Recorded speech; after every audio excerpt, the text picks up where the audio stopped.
पंजाब के मुख्यमंत्री भगवंत मान जी को स्टेज पे इनवाइट करूंगा। जोरदार तालियों से स्वागत कीजिए।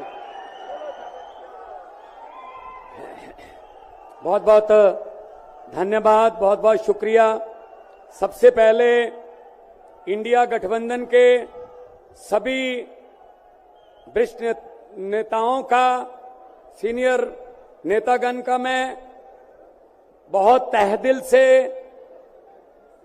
धन्यवाद करता हूं कि आज उन्होंने अरविंद केजरीवाल जी के जेल में डालने के विरोध में यहां आके हमारा हौसला बढ़ाया। एक बार मैं तालियां चाहूंगा आपकी तरफ से भी। मैं कोई स्पीच नहीं देने वाला हूं, मैं बहुत जूनियर हूं, बहुत ही सीनियर लोग बैठे हैं, लेकिन इतना मैं कहूंगा कि लोकतंत्र खतरे में है, देश का लोकतंत्र खतरे में है। इनको ये लगता है कि ऐसे हम चला लेंगे, डंडे से चला लेंगे। ये देश किसी के बाप की जागीर नहीं है, ये 140 करोड़ लोगों का देश है। ये आजादी हमें शहीद आजम भगत सिंह, राजगुरु सुखदेव, मदन लाल ढींगरा, करतार सिंह सराबा, चंद्रशेखर आजाद जैसे हजारों योद्धाओं ने अपनी जवानी में गले में फांसी के रस्से लटका के ये आजादी हमें दी है। ये इनके किसी बाप दादे की जागीर नहीं है। क्या समझते हैं ये? इसको भी अंदर कर दो, इसको भी अंदर कर दो। जो अस्पताल बनाता उसको अंदर कर दो, जो स्कूल बनाता उसको अंदर कर दो, कांग्रेस पार्टी के खाते फ्रीज कर दो, किसी के नेता फ्रीज कर दो। ऐसे जीत लोगे? हम वो पत्ते नहीं हैं, हम वो पत्ते नहीं हैं जो शाख से टूट कर गिर जाएंगे। आंधियों को कह दो अपनी औकात में रहें। समझते क्या है ये? अरविंद केजरीवाल को अंदर कर दो, हेमंत सोरेन को अंदर कर दो, इसके घर ईडी भेज दो, इसके घर इसकी एमपीशिप कैंसिल कर दो, इसका घर छीन लो। अरे मालिक तुम हो, इन घरों के मालिक तुम हो। इन घरों की मालिक 140 करोड़ जनता है। कोई पता नहीं किस घर में लोगों ने किसको पहुंचाना है। ये गलत फहमी में है। हुकूमत वो करते हैं जिनका दिलों पर राज होता है। यूं कहने को तो मुर्गे के सर पे भी ताज होता है। आज सुनीता जी, आज कल्पना जी बैठे हैं, सोनिया जी बैठे हैं।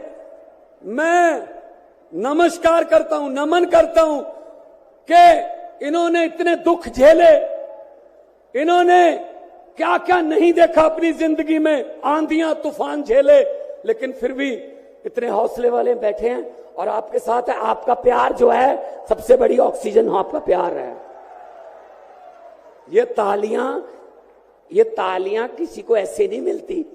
किसी को दिहाड़ी दे के मोदी मोदी करवाना बहुत इजी है। जब कोई दिल से बोलता है ना, वो बात असर रखती है। जब दिल से बोलता है, ये देश के टुकड़े टुकड़े करना चाहते हैं, जैसे राहुल जी कह रहे हैं। ये देश को नफरत की आंधी में लेके गए हुए हैं। ये सीएए लेके आए। मैं पार्लियामेंट में था, मैं एमपी था तब। मैंने कहा जी मुझे बोलने का मौका दीजिए। कहते नहीं जी। मैंने कहा जी 30 सेकंड। कहते जी, मैंने कहा जी 30 सेकंड। कहते 30 सेकंड में क्या बोलोगे? नहीं। मैंने कहा जी 20 सेकंड। कहते 20? मैंने कहा हाँ। स्पीकर साहब कहने लगे आपका समय शुरू होता है अब। तो मैंने 20 सेकंड में बोला।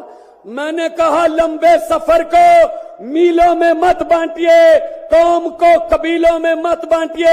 एक बहता दरिया है मेरा भारत देश, इसको नदियों और झीलों में मत बांटिए। अरविंद केजरीवाल को तो गिरफ्तार कर लोगे, लेकिन उसकी सोच को कैसे गिरफ्तार करोगे? जो लाखों अरविंद केजरीवाल देश में पैदा हो चुके हैं, उनको किस जेल में कैद करोगे? अरविंद केजरीवाल एक व्यक्ति नहीं है, अरविंद केजरीवाल एक सोच का नाम है। इंडिया गठजोड़ इकट्ठे हैं, सब इकट्ठे हैं। आज सभी के, मेरे ख्याल में कईयों के तो कैमरे भी कांपने लगे होंगे, ये इकट्ठे कैसे बैठ गए? ये चाहते नहीं हम इकट्ठे बैठे, कभी ये इधर से कभी इधर से कोई अफवाह। लेकिन मैं ये कहना चाहता हूं सबको कि आओ इकट्ठे हो जाएं और इन भ्रष्टाचारियों को कह दो, भगवंत मान ने बोला था, इन भ्रष्टाचारियों को कह दो कि जितने मर्जी इकट्ठे कर लो पैसे, हीरे, मोती, मगर ख्याल इतना रहे कफन पे जेब नहीं होती, कोई पैसा साथ नहीं जाएगा। लूट लो देश को, कितना लूटना है। गरीबों की बद्दुआएं ना लो, गरीबों की बद्दुआएं ना लो। हर बात पे झूठ चल रहा है, हर बात पे जुमला चल रहा है, झूठ पे झूठ, जुमले पे जुमला। अभी जुमले बनाने वाली फैक्ट्रियां चल रही हैं, अभी आने वाले दिनों में आपके पास नए नए जुमले आएंगे, यकीन मत करना। मैंने तो पार्लियामेंट में बोल दिया था, मैंने कहा जी 15 लाख की रकम लिखता हूं तो कलम रुक जाती है, 15 लाख की रकम लिखता हूं तो कलम रुक जाती है, काले धन के बारे में सोचता हूं तो स्याही सूख जाती है, हर बात ही जुमला निकली। मोदी जी अब तो ये भी शक है क्या चाय बनानी आती है? मुझे लगता चाय भी नहीं बनानी आती होगी, जिस किस्म का झूठ चल रहा है। दोनों हाथ ऊपर खड़े करके 2 नारे लगा दीजिए, इनकलाब, इनकलाब, भारत माता की, वंदे, बोले सोनिहाल। बहुत बहुत धन्यवाद, बहुत बहुत।